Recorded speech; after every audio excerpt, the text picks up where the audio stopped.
Les amis, y a-t-il eu une réelle tension entre Pep Guardiola et Xavi concernant Gundogan et Cancelo? C'est l'heure de votre revue de presse internationale et avec donc en titre cette double page dans les colonnes de Sport. Guardiola a été assailli de questions, c'était en marge de sa venue à Barcelone et sa participation à un tournoi de golf. Il y a été ferme. Gundogan va devoir choisir, regardez c'est d'ailleurs la une de Sport, choisir entre les deux, partir ou rester à City, mais surtout regardez ce verbatim dans Mundo Deportivo. Xavi a été mal informé. Sous-entendu, City n'aurait jamais bloqué le prêt de Cancelo au Barça, c'était l'hiver dernier. City n'aurait jamais reçu d'offre du club catalan pour le latéral qui avait du coup filé, souvenez-vous, au Bayern Munich. Xavi, lui, avait avancé l'inverse, les amis. Je vous conseille d'aller écouter Albert Masnou de Sport.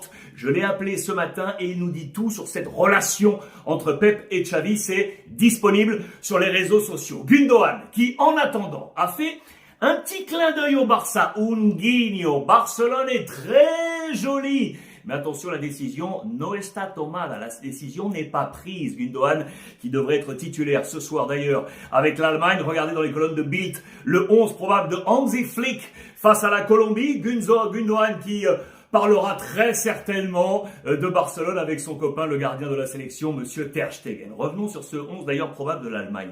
Regardez le numéro 9, Füllkrug du Werder Brême. Eh bien, il serait sur les tablettes de Thomas Tuchel. Il est là, regardez, à gauche, Füllkrug, avec un autre numéro 9, Højlund, le Danois de l'Atalanta. Voici comment fonctionne la Task Force Transfert du Bayern. Les 6 visages à droite sous Thomas Tuchel, regardez, actif quand on parle mercato à Munich, avec en tête les Karl-Heinz Rummenigge, les Uli Hoeneß ou encore Herbert Hainer, le président du club. Le Bayern, vous le savez, est en chantier offensif.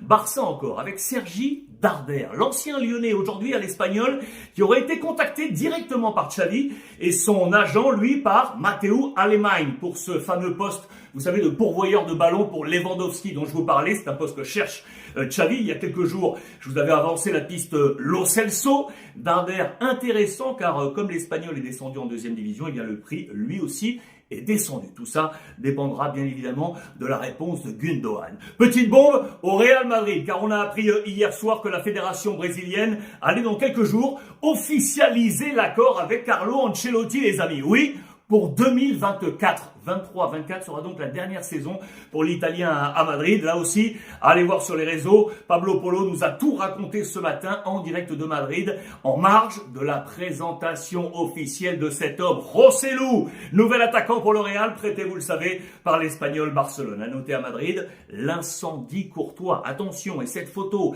en sélection belge avec Lukaku. On parle de tension avec le sélectionneur Tedesco. Courtois a quitté le rassemblement. Alors, les uns évoquent un désaccord entre le joueur et son sélectionneur au sujet du brassard, du partage du brassard de capitaine avec justement Lukaku. Les autres évoquent une blessure du gardien du Real Madrid.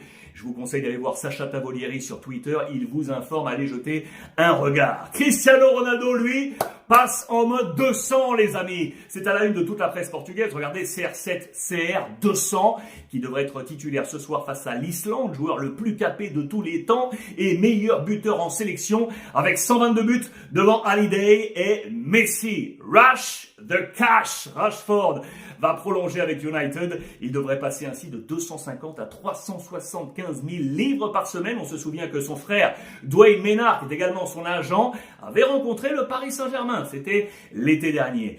Paris, où Luis Enrique est attendu, selon Mundo Deportivo, celui qui pourrait succéder à Christophe Galtier, veut le pouvoir. On parle là évidemment de recrutement, de levier de pouvoir. Le coach espagnol était en mode déconnexion, regardez, à Ibiza, en famille. Attention car la presse portugaise avance toujours la possibilité de Sergio Conceição de Porto à Paris. Pourquoi pas, même si le coach semble avoir ouvert la porte à Al Hilal en Arabie Saoudite. PSG Portugal toujours avec Gonzalo Guedes, l'ancien, qui va rester à Benfica, prêté par Wolverhampton qu'il avait acheté, souvenez-vous, à Valence en Espagne. Le Portugais devrait rester en prêt 1 an de plus à Benfica, Italie, avec cette une de la Gazzetta dello Sport et Marcus Thuram, qui aurait reçu un petit coup de fil du coach Pioli à gauche, pressing du Milan sur le français du Borussia Mönchengladbach, à droite, Milan qui travaille également sur Chukwueze de Villarreal. Thuram aurait une semaine pour se décider. Paris, on le sait, est également sur le coup. Voici la ligne verte de la Juve à 200 millions d'euros. Allegri